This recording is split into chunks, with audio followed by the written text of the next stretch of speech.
Hello, good evening. It's very nice for me to introduce Will. It's nice to welcome back Robert Barker back here. He gave a very fantastic talk years ago, more focused on his aquitecture work, which is worth a look for any of you building in and around water. And there's a fantastic floating project that is featured on Grand Designs that Robert worked on, which is, again, worth a look. So Robert is in practice with Jessica Barker, who's sadly not here this evening, but and Jessica was a student here. And they run this fantastic studio, doing beautiful housing projects, developments, really. Fantastically, carefully designed, working with local communities, and so there's absolutely that side to the work, which is very interesting, which I think Robert's going to talk about a little bit. Robert is also going to talk about a building system that he's been working on, a kind of modular system of construction, which is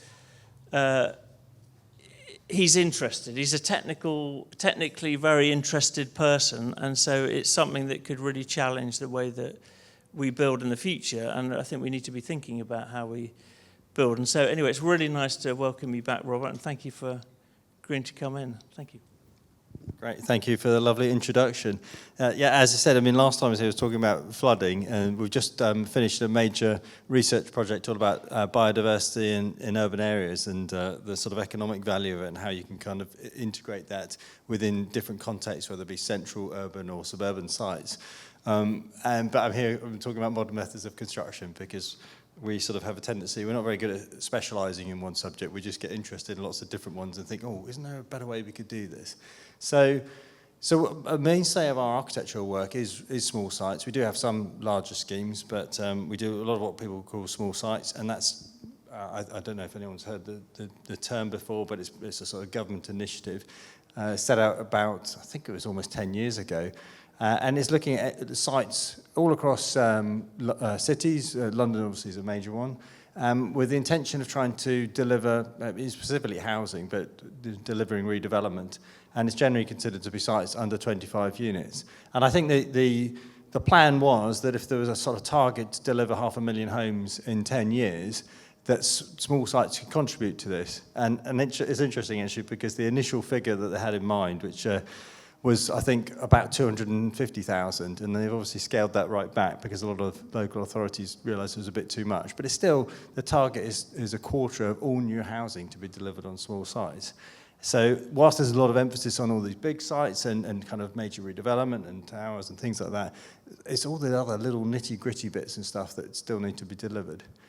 But, you know, the question is whether this is really achievable. And now, having been working in practice for sort of 20-odd years, I've done quite a few of these things, or we've done quite a few of these things in my current practice and previous ones. And we just want to reflect on this and to see, well, are we doing this the right way, or could we do things better? So these are some of the sort of typologies that you might see in small sites. We do a lot of the, so if I get pointer working, we do a lot of these ones, these sort of backland sites. But small sites are supposed to be considered to be even things like a side plot, so it could be a side extension. You could deliver an extra house alongside here, maybe rooftop space. And okay, this maybe is quite small, but if you had a big block of flats, a big block of offices or something like that, you might be able to get a number of units on top of there. Replacement buildings, if you have a smaller building within a plot, maybe you could redevelop that. And this is a real commonplace for many developers. You buy a big house, nice big plot, demolish it and build 9 flats back.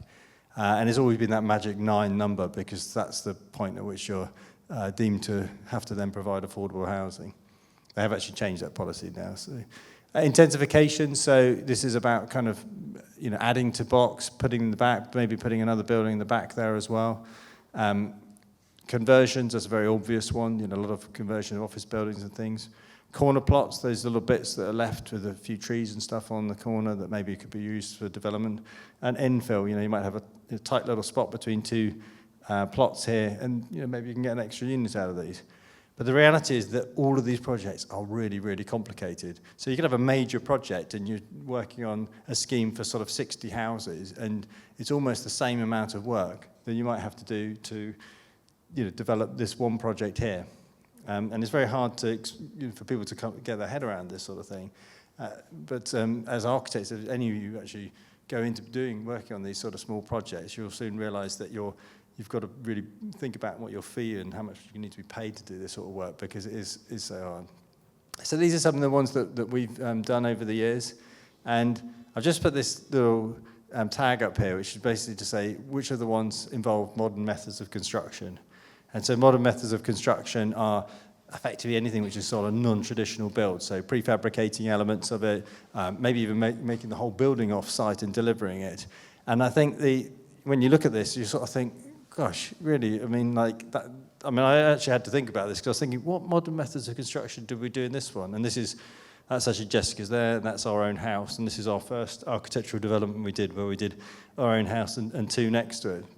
But I realised that all of them were using some form of modern methods of construction to make it more efficient. And if we didn't do that, I think it would really slow us down. And this one here, which is a bit of the bane of my life at the moment, it's sort of looking quite good now, but it's been very, very hard work because we've got probably quite an inexperienced contractor, I should say, and almost all the rest of the team as well. It has made me really sort of think, well, is this the best way in which we can construct things? So I'll talk you through some of the, illustrate how we've done some of these projects and some of the complexities of them. So this is this site plan. So if I go back, these are the same projects, and this is the plan of these projects. So again, I don't know what projects you're working on at the moment, but you get a project and it's got a nice kind of rectangular plot, and you can do what you want with it, or it's got space around it. It's a luxury. If you're talking small sites, you do not have that context to work in. Every single square metre of space is value, particularly in London. So if you don't deliver, houses or buildings on those spaces, then of course you're not actually, you're not enhancing space. You're not delivering the kind of potential of it. And of course, most landowners are greedy as well, so they want the most that you can pay for it. So they become expensive to buy and expensive to build on. And I look at them and I just think about how complex some of these sites were. So this one here, off a red route, off a roundabout here.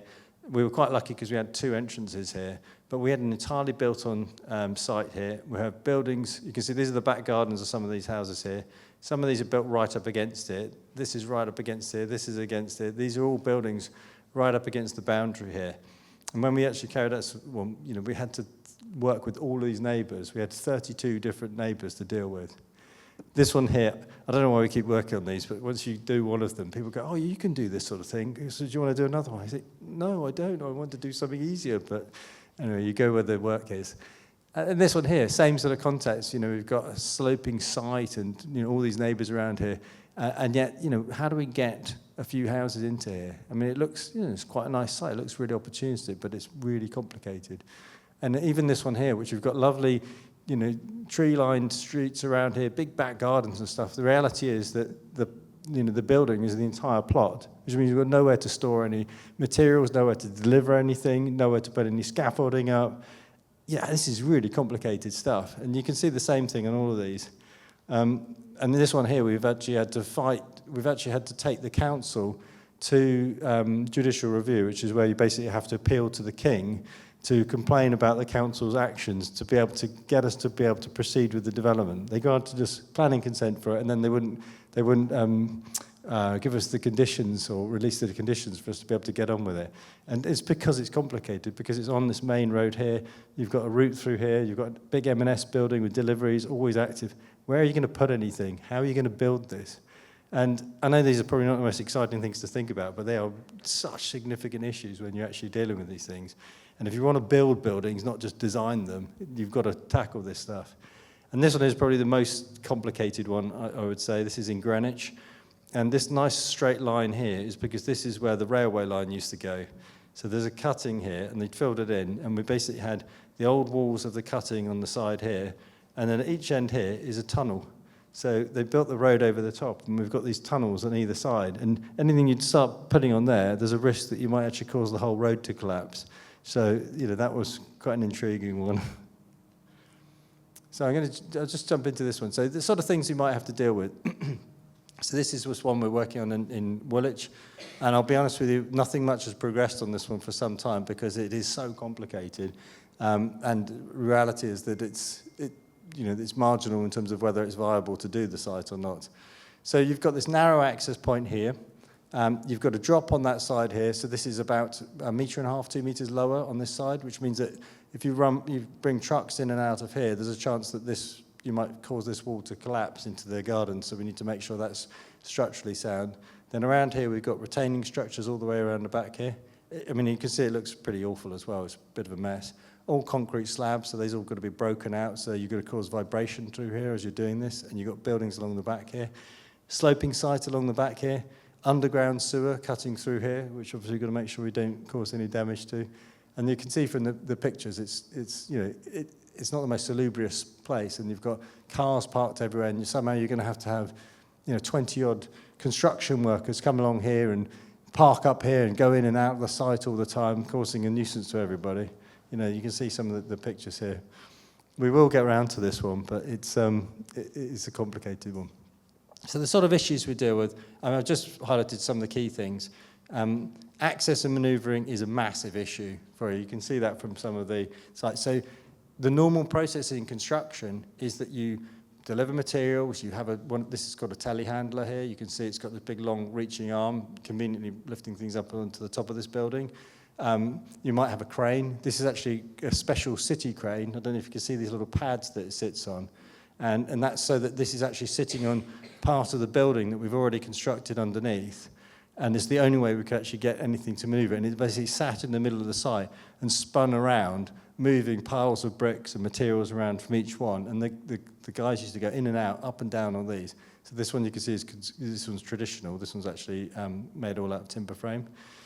And then you have, this one also had this huge drainage system that we had to bury under the ground and pump out the water continuously whilst we were doing it. And then you've got all the sort of scaffolding and stuff to erect to make it safer working, and there's literally no space in here. I mean, it was quite staggering. And then here you can see this is where this one was excavated, and we went down about 4 meters adjacent to all the properties around here, and this whole thing had to be done. You can just see the little sections where each bit was done in a meter bay, and you see these numbers up here. That's because they basically do all of the retaining structure that goes underneath the surroundings step by step. So this is the sort of work that goes on in traditional construction in these complex sites, and it takes a lot of time. So access is a massive issue. Boundaries and properties next to you. Fire and separation, making sure that you're not going to cause fire spread to this with your new building. And of course, a lot of people have got that wrong, which is why we've had all the kind of changes in legislation and the response to Grenfell. Servicing and below ground work, this sort of thing. And of course, you've still got to deal with the context and what the planners are going to say and how they're going to react to your designs. And it's sometimes, we had this one here, I just picked this up because literally this vehicle we had, I don't have a video of this, but this was just going back and forth, trying to deliver this materials in and out because there was nowhere to move. So there's a whole series of different types of modern methods of construction that we can start to use. And they've got these very boring kind of category numbers. They've given category 1 to 7, which is category 1 they call pre-manufacturing 3D primary structural systems. I mean, it just rolls off the tongue, doesn't it? It's easy to remember. What they basically mean is it's a volumetric build. It's like a whole building that you just lift in on a crane. And Will was mentioning one I did on the Thames. This is another one I did, actually, which is down in Chichester. And this is a floating building. And the entire thing was prefabricated. So we had this made up in Holland, and it was brought across on a low-loader lorry, so to get underneath all the bridges and things like that. And then they just craned it and dropped it into the water. And then they made the top part. This was all made in a factory. And you can see it's got the timber paneling on the outside of it and things, and it had all the windows and had all the kitchen, and everything was inside it, all made, and then just dropped onto this and then connected up. So that's a volumetric build. And for this, it was absolutely brilliant, because the idea of trying to build whilst it's floating on the water, and you're moving from one side to the other and it starts tipping and things like that would be quite a nightmare. Whereas with this, all done, leveled up, you've got the weight balanced in here and drop it on the top, and it worked. Then you have the panelized systems. So this is a 2D system. This one, I think, is a SIP system. where you can actually see their insulation, and it's bonded to 2 layers of OSB, which is orientated strand board, a bit like plywood. And it's just like big panels that they just stick together. And it's really good because you can just kind of make it all up and deliver it and then drop it in. But you'll notice the consistency here. You can see the straps for that one and the straps for that one. Both of these have got big cranes, huge cranes lifting in here. And of course, luckily, they've got a lot of space around them to do this. And then you can have different elements that are structural, but components are made. And this is one we did, another backland site we did. And you can see these are little stub columns. So these are all screw piles that are driven down into the ground. And then we have all this framework built up here. And this is actually another flood site. So you can see the ground's just slowly sloping off there. And that's basically because along the back wall here is a river buried in the ground. And this is all floodplain here. So we had to raise all the buildings up to allow, in the time of flood, for it to flow underneath it, which is great because it suited this sort of system much better than doing a traditional system. And you can have whole panels of buildings made and things. I'm sure you've seen some of them. And then you have category 4, 3D printing, otherwise known as. Really quite impressive what you can do with it. But look at the size of that rig you've got to have. You need like I can't remember what they said, a 12.5-ton rig or something like that to do a 3D printer. So, and it's not really a surprise, because if anyone's done any 3D printing in college, has anyone done any 3D printing? Yeah, quite a few of you. Always limited by the size of the printer, aren't you? You know, it's like, okay, right, well, my model needs to be a bit bigger, so then you have to make a little joint connection and sort of extend it up. So it's a great idea, but it is, fairly limiting in what it can do. So it's got its place. This is like a pod, so you can have a whole pod bathroom made and things like that. We haven't actually done that yet, but it's one of the few that we haven't done. This is a category 6, so this is where you get sort of prefabricated components to accelerate things. And this is a system we did on one of the builds I was showing you. And basically, they glue all the bricks to this panels, and then they just fix the panels up onto the wall. There's loads of different things like that. It's really efficient. And then robot builders, haven't had a chance to do that yet, but looking forward to it. So I used to do a lecture on different types of aquatic buildings or architecture, and there's the various different types you could use there. There's elevated building, floating, amphibious, and so on. And when I first started doing the lecture, I'd have all this list of things you could do and examples that other people have done. And then over the time, I then did all of them. And so our aim is to try and make sure we can do all of these now, and we can tick all these ones off. And so some of the first ones did. I love this one because this doesn't look like something that somehow is like a prefab system or something like that. So this is when I was working at a company. I'll put the wrong name down there. This is when I was working at a company called Birds Portsmouth Russell Architects. First project out of college. I thought it was all going to be like that after that. I thought I was just going to work on the amazing award-winning projects. We've got a Prime Minister's Award and things like that. So I thought, yeah, this is brilliant. Anyway, but I did get to work on this one. And this one actually was, because it was over budget for the initial design, which had all these concrete columns and stuff, the guys came up with this system making them in steel. And they are very bespoke and unusual, but they are all prefabricated. And you had this amazing rig up in Doncaster, and they took these standard circular hollow sections, and they twisted it, and then they plasma cut through the steel as they twisted it to create this shape. And then you have flat-plated steel welded onto here. These side beams for the bridge you can see here are the largest standard size steel section you can use, a 914 universal beam, and then with these sort of plates welded into it and things. And then the bit I worked on was this bit in the middle, and these hoops. So I worked on this in particular.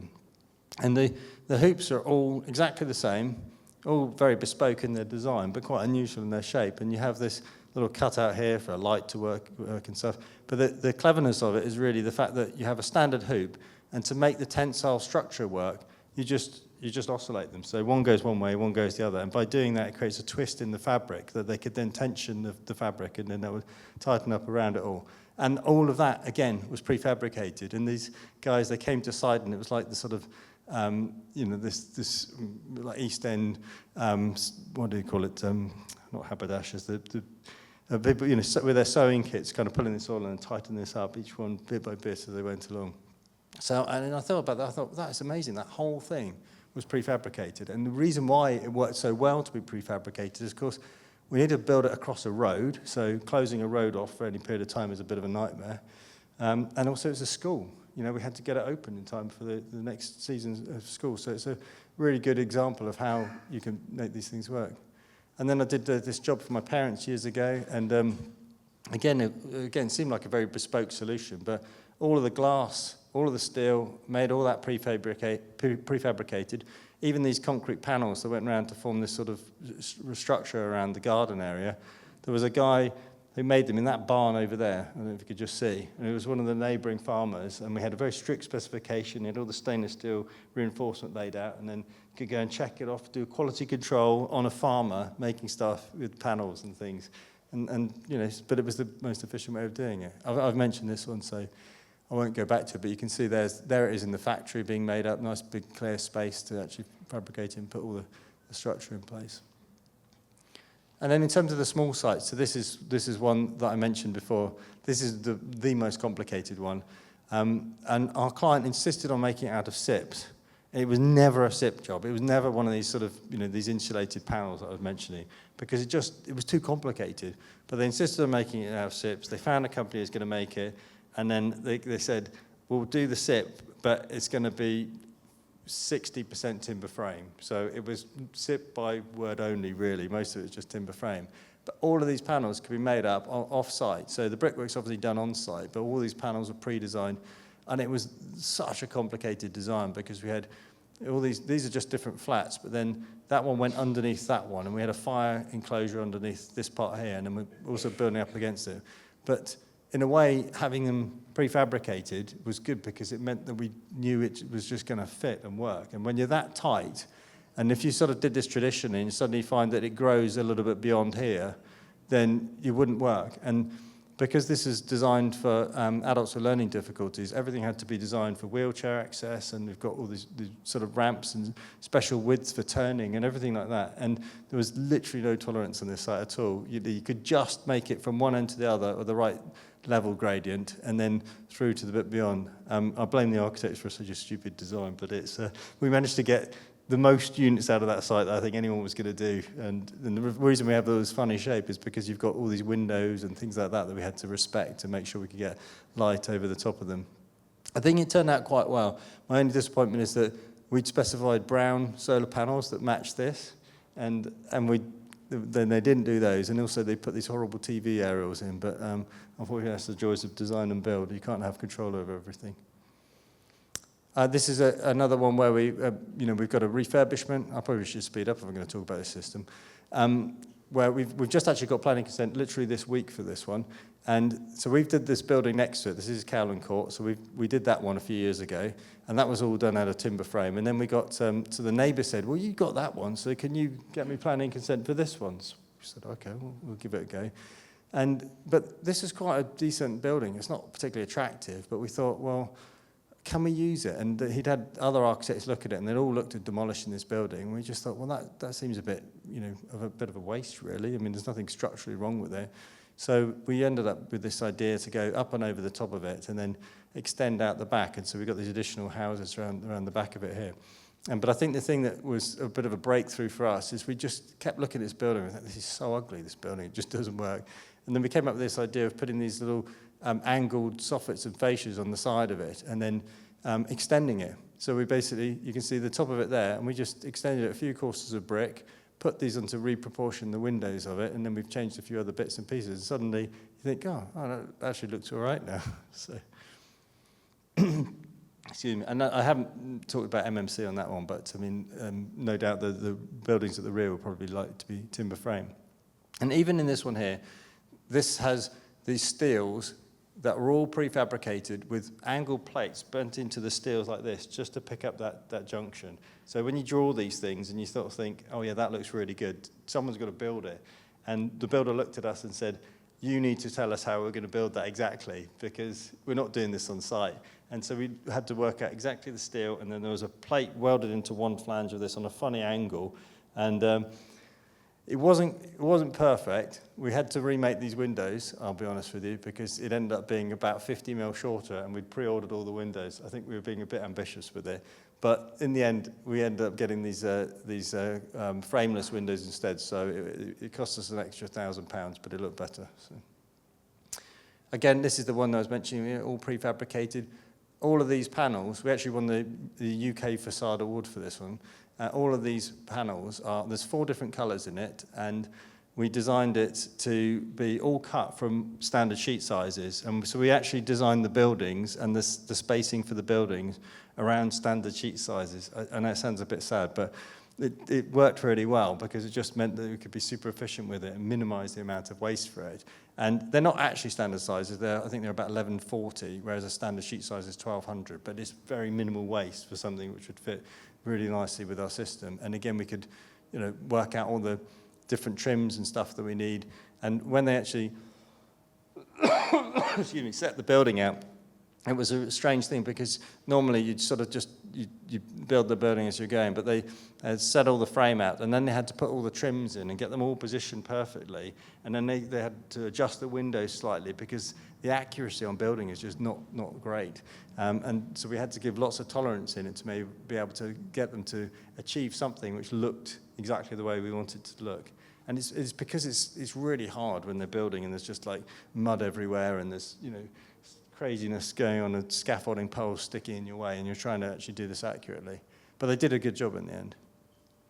And this is one, we didn't actually get to do this one, which is a shame, but this is one which we were hoping to do with a sort of modular balcony system. So each of these, in fact, all of these were pods, so you can see each of those is 4.5 meters wide, and they were designed to create this funny shaped sort of triangular flats, and as they cut back, they would create like the balcony space in it. And we did this to a detailed level and took it right up to planning, but our client then decided to pull the project because of some local issues or something like that. But it would have been quite interesting to do that. I've mentioned this one, so I'll go on. But we, again, even on a traditional project, we prefabricated, all of these different frameworks and create the porches and the glazing and things like that.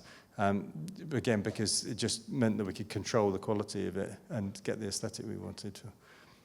So this one, I think, I'm pretty pleased with the project in the end. It's been hard, but this one has been a traditional build, and there were certain details that just the builders just couldn't get right. You were so reliant on the quality of your builders. And I would go to site, and I'd speak to building control, and I've suddenly realized they don't know the building regulations. And I think, well, your one job is to basically know the building regulations and to help advise us on what's right and wrong. And I'm picking things up and saying, I think this is wrong. And the contractor is saying, well, building control said there was nothing wrong with it. And well, it is wrong. It's just you haven't built it right. You've got to change that. And then the contractor would put things in and he'd just ignore our drawings entirely, and we'd have like a membrane to keep the water out, and he'd put it the wrong way around, or he'd miss bits out. And I'm thinking, gosh, I'm seeing this one, on the days that I come here, but what about the days that I'm not here? And how many projects are like that? And on some of the other projects, when I see the sort of design and build ones, and things are getting signed off and they say, oh, they're zero carbon. And I'm thinking, there's no way that project is zero carbon. Someone's cheating here, because I've seen how you built that and you haven't done the seals and stuff like that the way you've said it. Someone's just written that. So a lot of stuff is being done on paper and not being done accurately enough. So we're kidding ourselves when we think we're achieving some of the stuff. I mean, luckily here, we've got an architect coming here and scrutinizing this, but most jobs are built by the contractors, and the contractors are the lead, and the architects don't necessarily get to come to site all the time. So there's a real worry here. Again, I've mentioned this one, but this one was all, again, prefabricated. Actually, I'm going to talk about this one because there's got some nice drawings here. So this one here, it was a rectangular site, so happy days, we've got a sort of straightforward site. But we came up with this really clever idea, it seemed at the time, which is instead of just putting a building in the middle of the site, which would have been a lot easier to build, we thought, wouldn't it be much nicer to actually create a courtyard in the center of this? And this could be a shared facility that the residents could come together and they could, the kids could play in there and things like that. And it is a fantastic success. But what it means is you push all the buildings to the outside of the site. Where's my pointer going? Oh, there you go. Push all the buildings to the outside. It means you suddenly create all these boundary issues. But I think it gives you the most optimum and efficient use of the site. So I think it's still a good solution, but it comes with complexity. We excavated about 2 meters out of the back of the site, so we had to drop the whole of this. A lot of earthwork, a lot of digging, which means we've got retaining structures around the back here. When we're up against the neighbours, we've got to make sure that wall and here is all safe from fire, so we've got to make it of certain materials to prevent fire spread between it. And yet we came up with this complicated angular structure. So it's a sort of 15-degree angle and tilted between the ground and the first floor plane to create this sort of sense of privacy between the two. And you could try to build it traditionally, but it really suited like having it made off-site and having that control over the kind of character of it. We built it all in Revit and BIM so that we could schedule everything. I mean, even to the point, every single trim that is along here, we modelled, scheduled it, sent it out, got them all prefabricated and delivered to site. I mean, when they arrived, I should have a picture of that. It was just like this huge pile of trims and things, and the poor contractors trying to work out which one goes where. But it shows you can do this. But this is quite telling, I think. So even when you're trying to build something and using off-site construction, and you've designed it all in advance, and you think, yes, this is brilliant, then they come to site, and you've got this really great machine, and they've leveled the site out quite well, but there's a huge pile of earth in the way here. When they do these piles, so they put all of these piles on the back. In fact, you can see where they cut them down. And suddenly, all of them are sort of within about 50 mil, and then one of them is leaning out by about a foot. And it's like, right, okay, what do we do here? And so I think in the end we actually had to hack some of it back. But basically, our plan, our dream, building right up to the edge of it, and we've suddenly got this huge pile sticking in the way of it, and we're going to have to work around it. So we ended up losing space on the side, losing space on this side. So all of these ambitions were suddenly like being squashed in, and we had to quickly change everything whilst it was being prefabricated. Oops. And then you've got them setting all out here and stuff. And then as they built this, it was a bit too close for this one. It's such an imprecise science. I mean, we got there in the end, but you just realize how hard it is to deliver some of these things. And then you've got someone trying to fit pipes through, in the mud.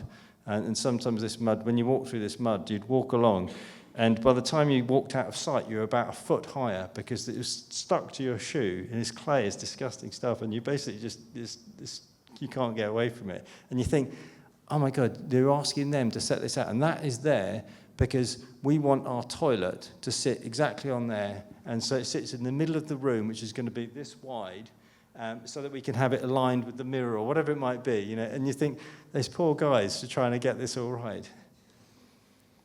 And then there you go, they're putting the scaffolding out, ready for the structure to arrive. You see they've put the timber plate, sole plate in there. And this is all the panels arrive. And so when they arrive, there's this huge kind of Lego set or something like that of different parts they've got to try and work out how to put together. And they have to lift them over the site and into the back. And then they're trying to do this with all the scaffolding around and things. And as we were doing this, and the reason I wanted to talk a bit more about this one is we wanted to do the whole thing out of timber frame, and we wanted to do all the edges out of timber as well, and sort of put fire panels on the outside of them and build up against it. But we try as we might to work out a system. We couldn't work out how we could guarantee the connections between the different panels were going to be of the sufficient quality to ensure we've got the connection there. So we gave up in that one. It was a bit of a shame to say. And we ended up with this hybrid where we have traditional masonry construction along the edge here. We know this is going to be fire safe. We put all the fire socks and whatever else we need in here. And then the timber frame butts up against it. So it worked. It was a hybrid, but it enabled us to do these crazy shapes here on the top. And you can see this is like at the top here. They're lifting this is onto the front building here. They're lifting these panels up. They're all pre-insulated, all the window holes cut out from them and things. And then we had these funny shaped bits of steel, like I was talking about earlier, where this is this quirky angle that someone's got to put on a bit of block work here to try and lever it to the right position and then connect these ones up to create that angle the way we want it. I look back at this and I was moaning about it because I'm like, that's not quite perfect. But actually, I realized they did a really good job on this. And at the end of it, it looked pretty much like the renders. It's very hard to deliver on renders, so maybe you should just set your aspirations lower and reduce the quality of your renders so you can make sure that you can deliver a better job. So now I get on to what do we want to do differently. So, I mean, you've looked at these are different methods of construction. There are other people who've done lots of different things like that, but we've used a lot of those systems and we can see the benefits and virtues of them. I mean, prefabricating, all sorts of things, just it does help. But it's been so difficult. Surely there could be one system that could do all of this. I mean, my favourite so far is timber frame. I mean, lightweight steel is pretty similar as well, but timber frame is quite useful because you get it to site, and if it doesn't quite fit, you can just cut a bit off or add another bit of timber in. But I would love it if it could just meet all the building regulations automatically, so we don't have to go around and check that someone's filled in those bits, whether they put that, the sealant on there, have they put the flanking strip in to stop the acoustic noise going through, have they put the fire sock in the right place, is the insulation touching the outside wall, or is it transferring moisture through into the other bit? And I'd love to be able to do that and know that it can always be built correctly. And the other thing that with all these projects is that you sort of, the reason why people go design and build is because they want cost certainty. And what it does is, by giving you cost certainty, you end up with quality uncertainty. You really don't know what you're going to expect. So it's really difficult because one of those things is going to lose, but wouldn't it be nice if you could get both? So we looked at the various different systems, and in fact, we got approached by an aerospace engineer, and they saw one of the projects we did on Grand Designs, and it was one that we were quite amazed because we thought it was like one of our most boring projects, and it went on to win 3 ROBA awards. And it was because it just looked like a house, I thought that's great. But we did it out of timber frame, we prefabricated loads of things, we preset all the different sizes and things. And when we built it, Grand Designs, they came to film it, and we said, they're going to build the house in 9 days. So make sure you're there for the filming. And they went, okay, right. So they came along, did one filming, and then they came back and they said, what's that? You finished it. Why didn't we told you they were going to do it in 9 days. They're going to do it in 9 days because they're coming down from Hull, where they're based. They don't want to be spending more time in some B&B than they need to be. They want to get it delivered. They get paid for the job that they do, so they deliver it as quickly as they can. And it was cold and it was in the wintertime, but they just got on and put it all up. And so ended up with Kevin MacLeod calling it Expedient House because they just thought it was the quickest thing that they'd seen. But it was a nice record to say you can build things on time and on budget. So this is traditional. It's a modular house, isn't it? I mean, if you talk about a brick, that's the sort of ultimate modular, isn't it? A small modular like that. But there's a lot of them, so it takes a lot of time. Timber frame, I've shown you, this is a classic building construction technique that's used all over Scandinavia. It's been used in America and Canada for donkey's years. They're often called balloon framing.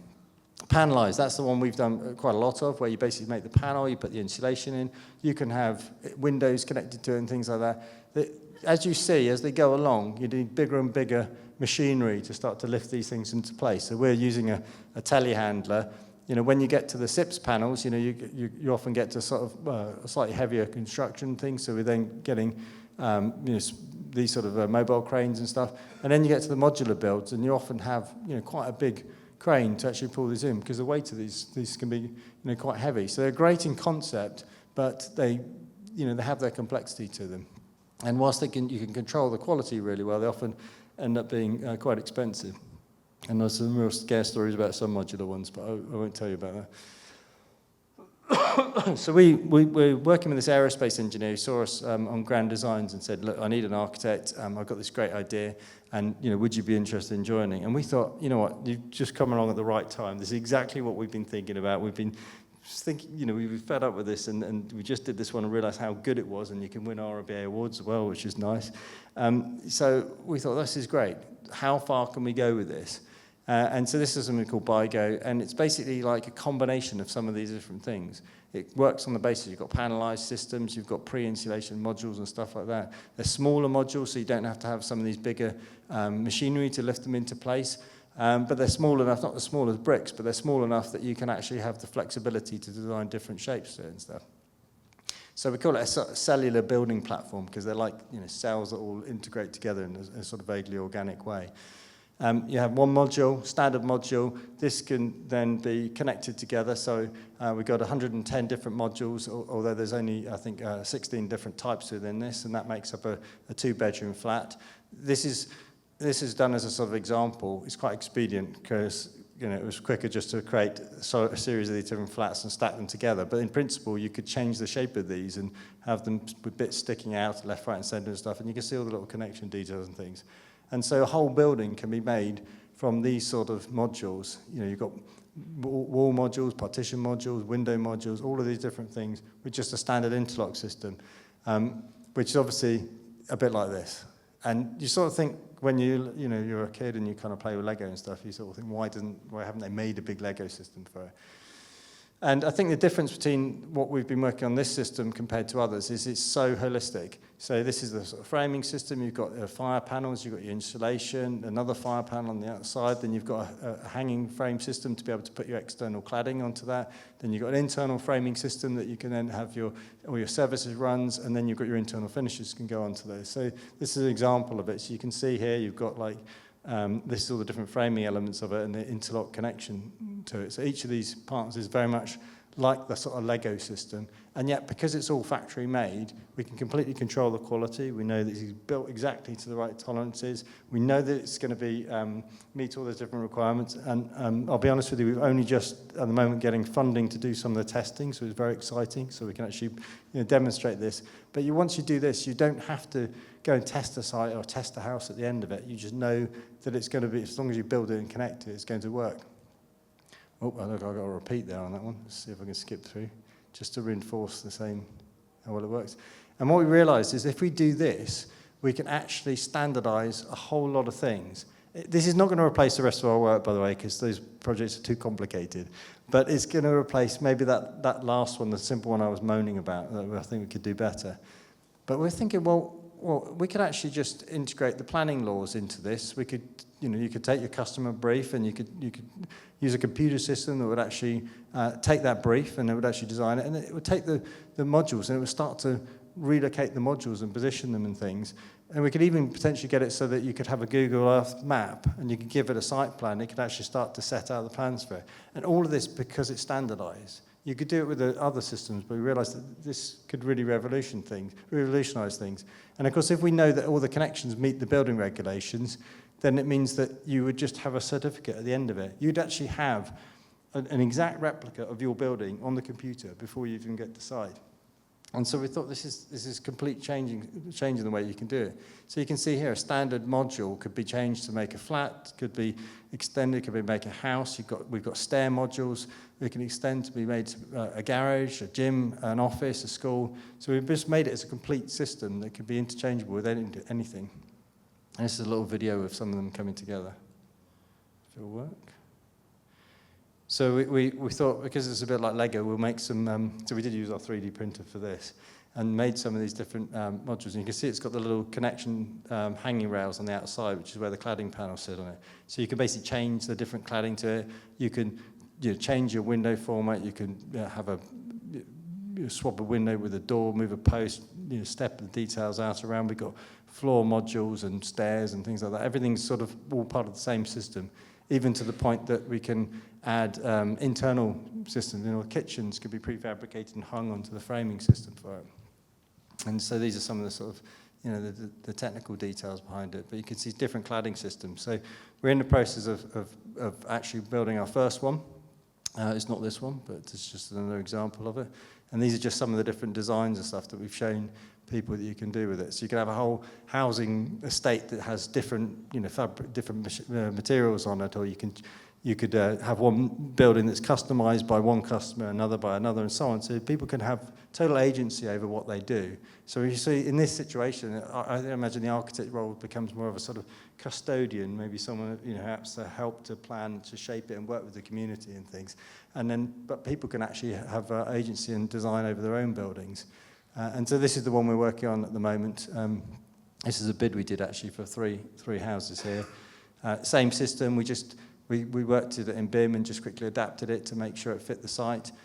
Same modules, but on a larger scale, with a block of flats with a cut through and stuff.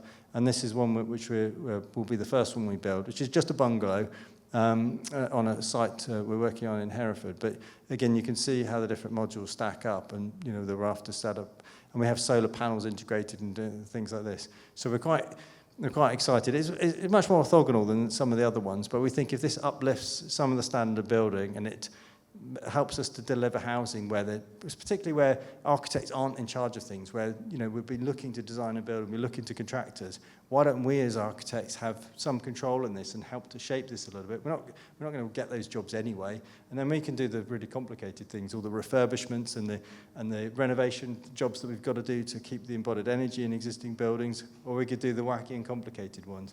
And I think probably when you sign up to doing, architecture school in the first place, you probably don't have an imagination that you're going to just be doing box houses anyway. So I don't see this as being a conflict with what we do. So that's our sort of next brainchild and things that we're working on at the moment. Thank you.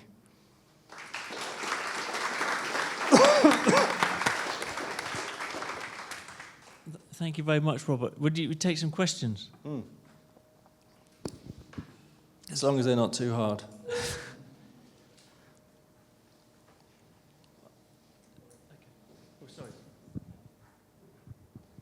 Hi, yeah. You kind of mentioned that you, quite early on, that you were an architectural developer. But you also mentioned that you kind of had clients. Have you ever kind of developed your own project and kind of run the finance side of it and the development side on those projects, or has it always kind of been from an external developer as the client? We've definitely done both. So we have developed, I think we've done about 30 houses or something like that so far that we've done. And we've got planning for another 60 or so. So, yeah, we kind of keep a mix. I mean, quite frankly, it's good to have a balance because the development side is sort of boom or bust, and it's incredibly stressful. And when people say, oh, I want to be an architect developer, I just caution that it is not for the faint-hearted. I think if I knew what we'd do now, having done it for 10 years or so, I'm not sure whether we'd have done it again. But what it has been good at, and this is maybe why we're not particularly good architect developers, is what it has been good at is enabling us to do some really interesting projects and to experiment and explore different ideas that somehow, if we're working for a developer client, they just say, no, we're not interested in it. Cheers, thanks. And it's interesting, actually, just to add to that, because that is one of the crucial things with the system as well, is how much does it cost? How does it work with the finance of it? And ironically, it's actually the cost side of it, will come down as the production increases, but we're trying to make sure it's competitive from day one. But the really interesting thing is that if you can actually have a building that you design on a computer, a bit like sort of an IKEA kitchen or something like that, and you order it, and it will come. The idea is that it will come in sequence the next day or two, because you're not manufacturing anything different. You're just supplying from a standard pool of stuff. You could basically build an entire house within 30 days before you even have to pay the invoice to do it, which means as a developer, you could build a house, sell it, get the money in, and then pay for it, in theory, which I think would be a complete game changer. Hello, thank you. I'm quite interested in how your system is quite modular and it gives power back to the people that you're kind of designing for, or it helps them to kind of design for themselves in a way. But looking back at some of the projects that you had done or were showing earlier, the sites that you had located had quite complex geometries that were not boxed in, as it were, not quite rectangular, as you mentioned yourself. And seeing the system itself, to me, it almost looks like it uses that idea of the rectangle as your base method of, like as a starting point, and then you can kind of branch out from there. Is there any way that you're kind of combating this idea of the site being kind of the one thing that you're that gives complexity to that system in that it's not rectangular anymore, and how do you combat that? Yeah, that's back to the kind of, how do you fit a square peg in a round hole? I think the way I would parallel this is that if you think about an image and you pixelate it to the point that it just becomes a series of squares, it's, you can take a kind of round form and it can be represented by squares, and it's not ever going to be quite round, it becomes octagonal or something like that. The system is always going to have some limitations to it. We're not trying to solve the most complicated sites at all, but where you have something, one of the, like the one at Kaolin Court, which had a rectangular plan, it would work for that. Or the one I showed you that I was moaning about, it would work for that, because whilst it's an irregular shaped plan, it had enough linearity in it that you could make it work. And you might find that maybe the two boundary walls are not quite parallel that you're looking at, and you might find there's a gap and it's like 50 mil at one end and a 200 mil at the other end. But that's where the efficiency of the system will probably overcome the slight loss of space that would occur as a result of it. But I very much, I mean, the ones I showed you are quite boxy looking, but I very much envisage that we'll end up with like funny shape, plans, almost like sort of Tetris shapes or something like that as they try to fit into different site plans. Would you be able to use the system in conjunction with other materials or building kind of applications as well? Is that something that you've been thinking about? Definitely is something to think about, but I think it's very much the way in which they would have to use the same interface, so they would have to use the same connection detail, because that's the crucial thing to it. I mean, in a way, it's a bit like Lego. Lego got their connection absolutely perfectly right, but now you can have Lego Marvel, Lego Avengers, all different Lego sets and stuff where they basically adapt and they create funny shapes to it. I know that's still under the Lego remit, but effectively you could then work with a different supplier to be able to make their system adapt to work to ours. And you could even have we've looked at how you have an interface plate that basically creates a connection. You attach it to something else that then just bolts onto it. Thank you.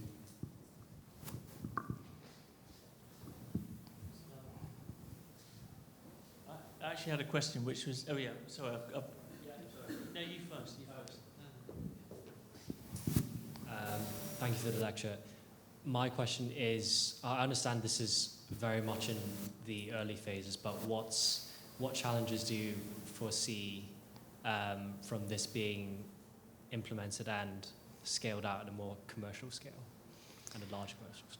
Well, that's a good question. I mean, obviously there's a potential, we have a whole risk matrix actually in the sort of business plan for this. I mean, there are obvious risks in terms of whether or not it's actually going to meet all the compliance and standards that we expect it to meet. I think that's fairly manageable in the sense that, we just readapt and change and stuff. I think there's definitely some complexity in terms of the building of it. So when you start small, and you kind of, you're working in a small frame. Any inaccuracy, if the module's not quite perfectly locked together or something like that, is not a problem. When you get to multiple stories in height, you're going to start to find that it could start to bow or warp and stuff. So we basically have to look at how we design different panels to interlock it together. So it becomes possibly a sort of hybrid. In fact, as you were sort of talking about, on the bigger buildings, we're actually looking at a steel frame that then the modules connect into. But I think the biggest challenge we have at the moment is the total inertia in the construction industry, because when we talk to them about it, it's just there's all of the things we're doing, other people are doing parts of, but no one that we're aware of that we can find is doing all of those things. And I think it's that idea of like the wholesale change. There's a real resistance to it, and because there's been a lot of failures in the industry where people have not succeeded and they've had problems with the construction or they've gone bust on it. There's a very real reticence to that. So that makes it, that's the hardest thing to overcome at the moment. But there'll be many challenges along the way. Probably finance and scaling up will be in an actual manufacture will be quite a big one to tackle. I think you kind of partly answered my question, which was with the larger version of this. So if you're going multiple stories, is there a separate structural frame, or is that you kind of combine the two things, or? Yeah, absolutely. I mean, I think we're in two minds on that. We haven't really gone too far down the line with it. What we've been looking at for the bigger schemes, so we've been looking at a couple of 6-story schemes, is we've been looking at using a traditional steel frame with interface plates attached to the steel. So in the same way that when you have a steel frame, they'll attach a connection detail to fireboard, for example. It's the same sort of system. But what I think would be better longer term is that you actually have standardized sections that are basically you make your own structural members. It potentially becomes more efficient because we can then design all the interfaces and so on within it. But at the moment, we want to just get the first one done and then do that. I mean, we also got some designs for modular foundations as well, because the problem with this system is that you've still got to do the groundworks. And I've, again, experience from working with contractors. You get some honest contractors, but a lot of them are always sort of like trying to work out how they can, make some money out of something. And fair enough, because they know they're going to lose money on other things. So it's very hard to actually recognise how much something's going to cost. So we just want to take over all of that aspect of it and control all of it, to the point that if you had a modular foundation system, when we have this, a bit like the sort of the screw piles we were showing earlier, But our plan is to be able to set it up so we have like a GPS and laser level system that basically targets between different points. So you could set that in, and if you're really going for it, you would then get a robot to actually install them in an exact position first, get them all trimmed up and level, and that gives you your best starting point for the construction anyway, because if you get that ground bit wrong, then it's all going to, it could be the Leaning Tower of Pisa. So we'd like to be able to do that as well. So is this the sort of test project? Is that happening? Your first version? We have planning consent for it. We've just got funding to do some the testing, which obviously we've got to pass, but we're expecting we will pass it. And what we will be doing is, in fact, actually, your question about development finance, this is actually where we're going to have to use some of our experience in that to finance it. So I've been talking to funders about that already. And we'll build a whole kit of parts in the factory, and then we'll deliver it to site, and we're going to test to see how long exactly it takes to build it, which will be quite interesting and sort of time-lapse it all and things. But it's imperative we know. We have estimates of how long it will take on the basis of knocking a few modules together, but we haven't done a whole building, so it's going to be really interesting. It could be better or worse, we don't know yet. Question in the back.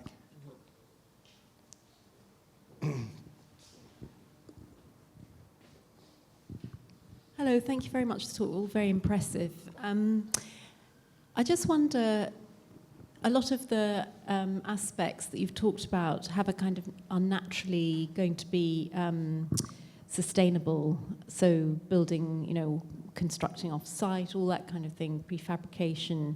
But I just wonder if you've made any experiments or are interested at all in using low-carbon materials, so low-carbon insulation or biofiber insulation, whether that actually sort of is something that is made kind of more possible by this mode of construction, or whether actually that's just a bit too difficult? I think it's definitely more feasible with this kind of construction, because of course you can test everything and be able to prove that it works. I think where we're at the moment is a bit slightly frustrating because of the changes in the building regulations, the Building Safety Act. Of course, any building that is above 4 stories for residential purposes has got to be made entirely from non-combustible materials, which means we knock out a lot of natural materials in construction. So we were originally doing it with more like a SIP system, and we were really interested in some of the sort of the fungal insulation that you could potentially grow in there in a replacement to a foam, but knowing that we could start with something we knew would work. But we can't use any of that in construction for anything over 4 stories. So,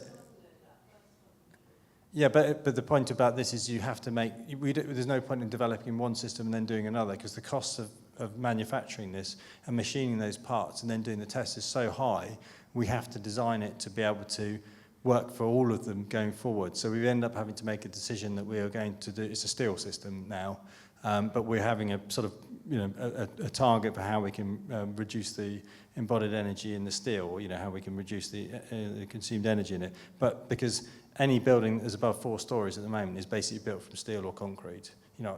Occasionally masonry, but you end up with steel supports in it and things like that.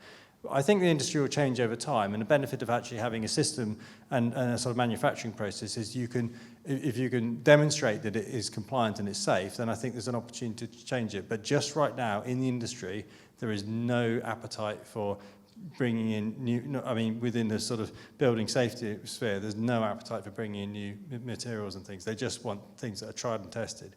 One of the difficulties we've had as well is that we're trying to promote this system and this idea when we've got clients, councils and things like that saying we don't want to touch modern methods of construction, we just want to build everything traditionally now because of the risk of it. So it's a really difficult situation. But I think we shouldn't give up on it. I think we just have to work out how to do it properly. And that's why it's quite interesting, John, the sort of aerospace engineer, his approach to it and his ideas are quite different to the way in which the construction industry has started.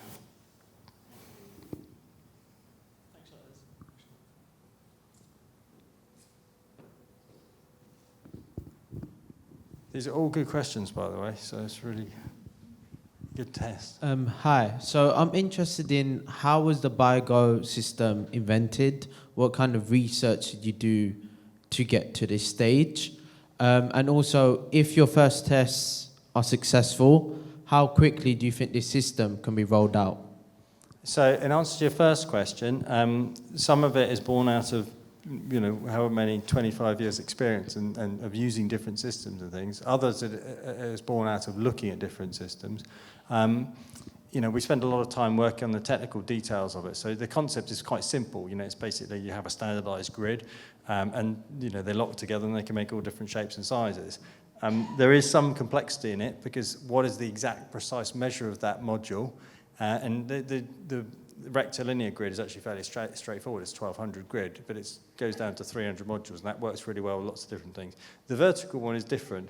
We have had so many discussions about what is the optimum size for the vertical, and we've ended up on this sort of 210 module because it works with stairs, with door heights, with minimum ceiling heights for uses that you can then fluctuate between whether it's a house or a flat, depending on whether you're in a national space standard, which has a standard of 2.35, or whether it's in the GLA, which is 2.5, or if you're working for the local authority where it's 2.6 meters. There's so many things like that. So that's been born out of a lot of experience and a lot of research into it. And now I've gone on so long, I've forgotten your second. Oh, what was it? Your second question is how fast can we implement it? Yeah. So the other benefit of the system that we've developed now is in the earlier editions, we're on to phase 3 basically of our prototype system ahead. And in the phase 3, we are able to outsource a lot of it. So if you think about like Apple computers or something like that, or various others, this says made by Apple, but in reality, they just put their stamp on it. They send it off to very trusted companies. So we sort of thought, well, why are we trying to become manufacturers when there are people who make really good products? We'll just do the assembly. So we basically we've changed the design. It's been a lot of work actually to suddenly you get to a point where you've got a system and it's all working and everything, and you go, actually we've got a better idea. let's just pull back. But it's better to do it now before we've spent millions of pounds on investment and stuff than to do it later. So we've then changed it so that we can outsource it, we can get the manufacturing, and what that does is it builds capacity so that we can basically start quickly because they've already got the manufacturing for it. And all we then need to do is to create certain jigs and machinery and things like that to be able to assemble it. So we've actually, in theory, we're in making the first one. I can't remember how many modules it is, about what is it, about 600 modules, I think it is, that we're using for the bungalow because of the size. But in just doing that one, there's enough repetition that we will have a space to be able to manufacture it. And what we're trying to do now is to get the next order in place that within 3 years' time, we're hoping to be able to have a capacity to deliver, 2,500 homes. I mean, that is subject to getting orders and stuff. But I mean, we've worked out that with this system, because it's all designed for speed of manufacturing, we can have a single factory produce 20,000 homes per year. And that is 3 times what the other volumetric providers have done, because we're not building airspace and we're not changing the design to every customer. We're just building the same one so we can be much more efficient with it. And I honestly, I can't take any credit for that because I don't know about manufacturing, but John does know about that. So, he's got his mind set on that. And when he talked about some of the numbers and it's like, how many seconds does it take to do this and stuff? I'm like, God, I've never thought about things like that before, but that's what the car industry does. And sorry, just on your use of AI within designing, how would that change our role as an architect? Well, I don't, in a way I think that BYGO is not necessarily something that will be appealing to all architects. I think it's, in a way it's sort of empowering. It's all the other buildings that aren't relying on architects. I remember Jessica telling me the statistic that 97% of buildings are designed without architects. So, there's still a lot of work for architects, but what we're trying to do is to uplift the standard in other systems. But there could still be a role in using this as architects anyway, because if you think about all the kind of amazing creations of Lego, it's a sort of fairly comparable idea.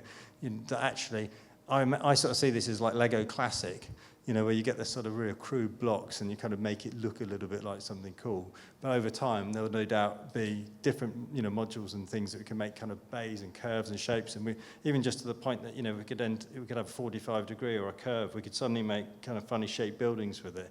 I know that we then have to do different floor modules and roof modules and things like that as well. But, I see there being more opportunities here. And certainly for Stolon, because in a way this is almost like a sort of, for Stolon, this is probably like 5 years intense work to just get everything working in all the different systems. But I think we would continue to be working on maybe next generation of ideas and things. Thank you. Well, look, thank you so much, Robert. That was fantastic, and good questions again, which Very have really good, yeah. teased out some of the details. So thank you very much. Thanks a lot. Thank you.